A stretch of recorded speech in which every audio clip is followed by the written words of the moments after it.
একজন গরিব ছেলে ইনস্ট্রাকশন সাইটে বসে একা একা খাচ্ছিল। কেউ ঠিক সেই মুহূর্তে বোঝে না হঠাৎ করে 10 থেকে 15টি বিলাসবহুল গাড়ি এসে তার সামনে থামে।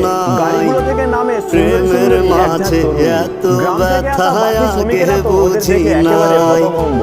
কিন্তু কেউ সেই লাজুক বোঝে ছেলেটি ছিল না একদম মনের নিষ্ঠুর, চুপচাপ ব্যথা নিজের মতো আমি বসেছিল। বাকি ভালো বন্ধুরা দৌড়ে নাই। যায় মেয়েদের সাথে কথা বলতে, প্রেমের কিন্তু মেয়েরা মাঝে ওদের এত একেবারেই উপেক্ষা করে। ব্যথা তখনই সেই আগে মেয়েদের মধ্যে বুঝি একজন সুন্দরী নাই। মেয়ে সোজা এসে আমি ছেলেটির সামনে জানতাম হাঁটু গেড়ে যদি বসে। সে বলে, অন্যের অনুগ্রহ সাথে করে আমাদের বাঁধবি পরিবারকে এই সংকট সুখের থেকে বাঁচান। ঘর, আপনি যদি হ্যাঁ আমি বলেন, আমি এই করতাম মুহূর্তেই না আপনাকে রে বিয়ে করব। আপন কিন্তু ছেলেটি করে স্পষ্টভাবে না বলে দেয়। রাখতাম সে বলে, আমি তো শুধুমাত্র একজন আমি শ্রমিক, জানতাম আমাকে একা থাকতে যদি দাও। তার অন্যের কথা শুনে সাথে মেয়েটির বডিগার্ড বাঁধবি খেপে যায়। সুখের একজন তো রেগে গিয়ে ঘর, একটা গাড়ি তুলে আমি ছুড়ে দেয় করতাম ছেলেটার না দিকে। রে কিন্তু ছেলেটি আপন শান্তভাবে করে বসেই থাকে আর কইরা তার গোপন রাখতাম শক্তির ব্যবহার করে সেই গাড়িটাকে আমি উল্টে করতাম 100 কিমি না গতিতে রে ছুড়ে দেয় ওই আপন মেয়েটির দিকে। করে তারপর ছেলেটি কইরা উঠে দাঁড়ায় রাখতাম এবং বলে, তুমি খুব সুন্দর, কিন্তু আমি আগেই একজনকে প্রতিশ্রুতি দিয়ে দিয়েছি।